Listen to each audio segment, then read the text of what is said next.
Hi everyone, this is Larilyn with House of a Coty Design. Thanks again for tuning in to my channel. Today I will be doing a pattern review over Simplicity 8844. I've chosen View C. It's a fully unlined blazer with an added flounce to the sleeves, princess seams, as well as patched pockets on the front. You can take a look here of the jacket. This is my version here. Turn it around for you, along with matching shorts.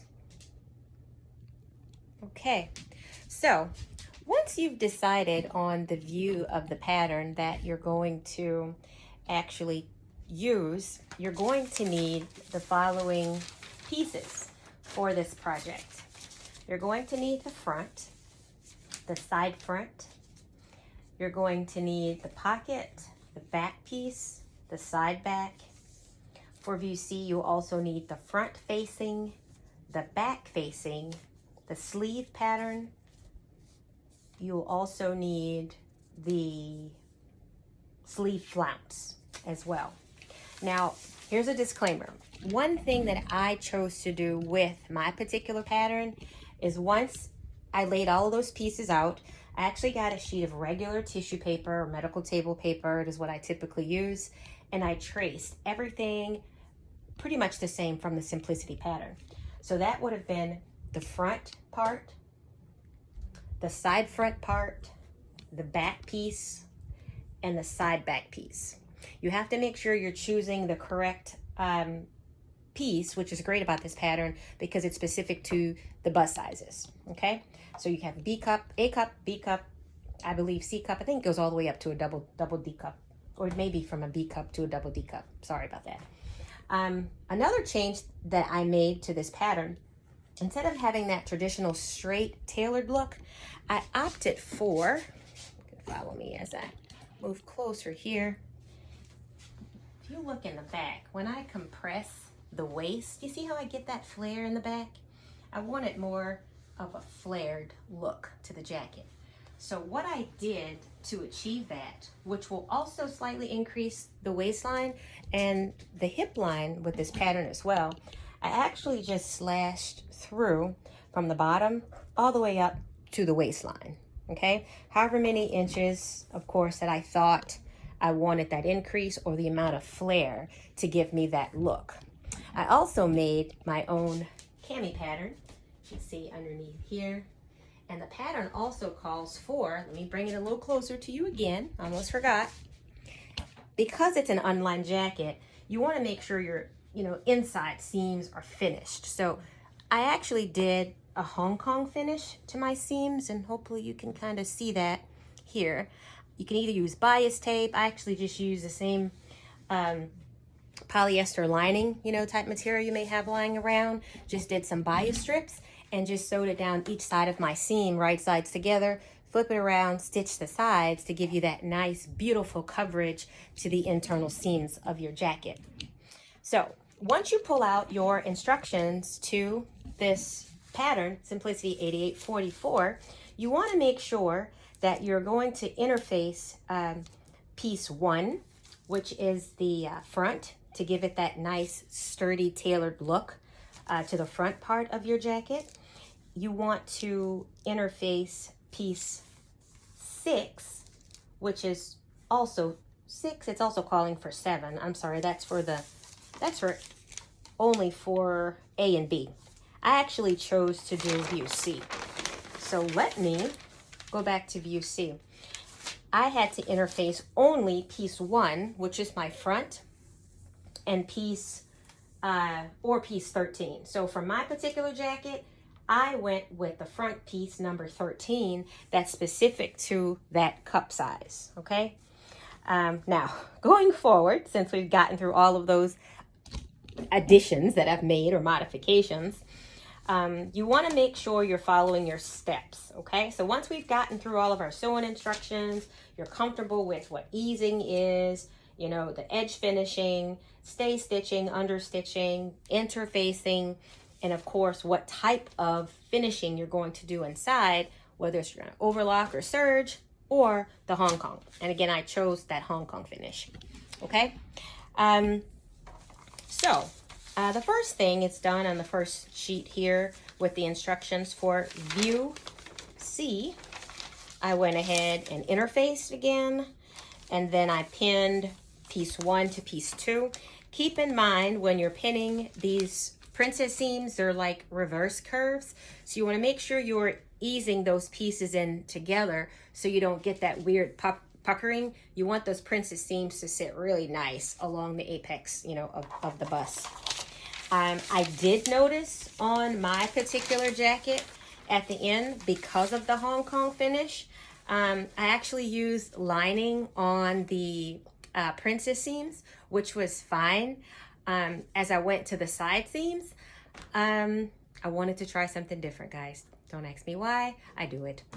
I used bias tape, and the bias tape is actually just a little bit denser, a little bit heavier, and there was just a little bit more pulling around the pocket area. So keep that in mind. Whatever you're going to use to cover those seams, if you go the route of the Hong Kong finish, use it throughout the jacket. Don't experiment like I did, okay? So the next thing was the pocket. This pattern did not call for interfacing to the pocket, so I did not interface the pocket. But what did I do here? I actually used piece 3 verbatim with the instructions. Yeah, so let's move on from that. The next thing was, once we also connected your back piece to your side back, just like the front. Again, princess seams, reverse curves, making sure you're slowly easing those areas in together so it's a nice, smooth transition around the curve. The pattern also calls for stay stitching around the top of the neck of the back piece, and that's just going to, you know, make sure that that neckline is nice and flush and doesn't gape away from your body. Okay, and that's just a regular stitch for that. Now, when you get to instruction 6, make sure that you stitch only up to the shoulder tip at the corner, you know, of 4 and 5. You're not really joining that entire section together just yet, because remember, when 4 and 5 is open, it's gonna lie right sides together with your pieces front and side front, okay, when it's time to sew those together. Okay, so once that was done, everything was just very, very straightforward with this beautiful pattern. We moved down to the sleeves. So again, I did view C, so we're going to skip over to section 18. And the way that I like to do my sleeves, I actually like to just lie the sleeve flat first, and then I do a series, 2 rows of gathering stitches along the very top. You want to make sure that you set your stitch length to the highest level, and then where you have your notches or your circles, whatever your pattern calls for, you want to stitch in between those circles. This particular pattern I think calls for circles. And then you make sure you leave those long ends to your thread, you know, for gathering.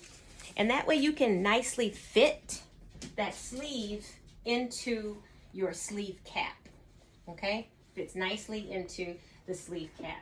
And I will try to give you a closer look so you can actually see the point of the gathering of those sleeves. Of course, this dress form is not my shoulder, but you can see there's no puckering there. It's just a nice, smooth finish, front and back to your sleeve. Okay, this is a gorgeous statement sleeve, guys. Look how pretty that is.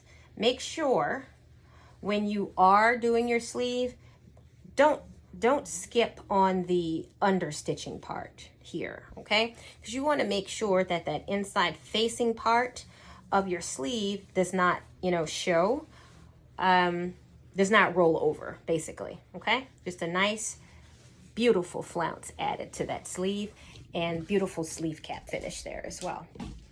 Very beginner friendly, in my opinion. All right, so let me just turn her back around. Okay, So once you've eased your sleeves in for view C, and we talked about the understitching, you want to make sure that you press really well after doing the understitching as well. I did do some additional pressing in places that the pattern didn't necessarily call for, like around the facing of the pocket. I did some additional pressing along the princess seams, and I actually did some additional clipping along the princess seams as well. I forgot to mention that, specifically around the curves to help with the form around the bust. And I also used a ham when pressing around those princess seams and the curves.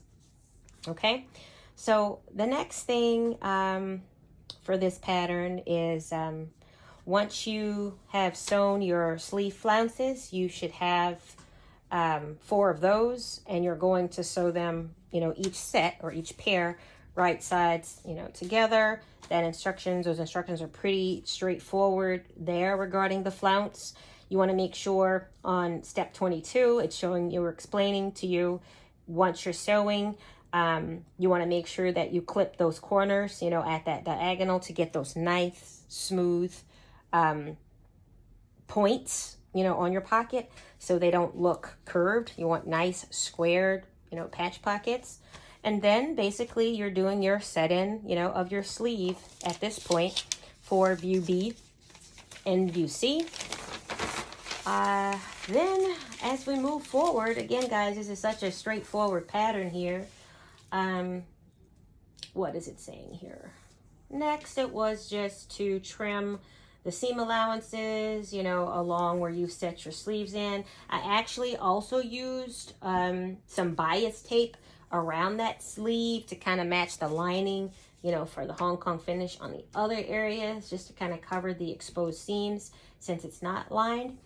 For number 28, I opted to not use the additional fleece for the sleeve cap. That's actually used when you want your sleeve to, have that nice curved end here. It helps to form it. I just wanted a softer drape, on my sleeve, and I think I, achieved that look. I have done other jackets with, sleeve caps. I can show you this additional one over here, but, well, actually, I don't know if I did a sleeve cap on that one either, so scratch that, guys. Sorry. So anyway, the last thing that the pattern calls for is to do your facing and your hems. So basically, just like you have a front piece, you have a front facing piece, okay? And that front facing piece should be connected to the back facing piece. You're going to show those pieces together at the shoulder area, and that's number 36. And remember, both of those pieces are interfaced prior as well. I made myself a note to make sure that you're going to edge finish, the outside of the facing, because that's the part, when you turn your jacket in, for example, here, that's that piece that's going to show in here. So let me bring the camera again a little closer so you can see what I'm referring to. So you've got that beautiful Hong Kong finish here to the seam, but you want to make sure, this edge finishing is done here, okay? So you're going to turn the inside of the bottom of that facing over is what the pattern calls for. You're going to fold it again and then stitch that area close, okay? Now, slip stitching is something that's explained in the pattern instructions, but just to quickly, explain that, you do that with a needle and the thread. You're going to have the two edges of the hem together, and you're going to grab a small piece on the facing side as well as the jacket side to close that area. So it's a nice clean finish so that you don't see those exposed hems. Again, make sure you're understitching as well. on that facing side. And then as you're moving down to the last part, which is basically the hem, I actually did mine just a tad bit differently. I turned my hem up here. You can kind of see that twice, and I used a little bias tape there as well to match my Hong Kong finish on the inside. If you can see that. Okay. So again, once the pattern is done, it calls for the buttonholes, and because this is a, you know, again, a woman's jacket, you're going to make the buttonholes in the right front, and then of course you'll match where those buttonholes are with an actual button. And you could either hand sew the button on, or, you know, some sewing machines will do that for you. So that's pretty much it, you know, to this pattern. Simplicity 8844, again, was a remarkable sew. I just paired that with these shorts that I made here and this little cami. You can kind of see my little cami. There we go. Alrighty, guys. Thank you so much. This is Larilyn with House of Akoti Design. Thanks for watching. Please like and subscribe to House of Akoti Design on YouTube. Follow me on TikTok as well as Instagram, Facebook, House of Akoti Design and Gifts. Have a great Friday, guys. Enjoy your Labor Day weekend. Bye.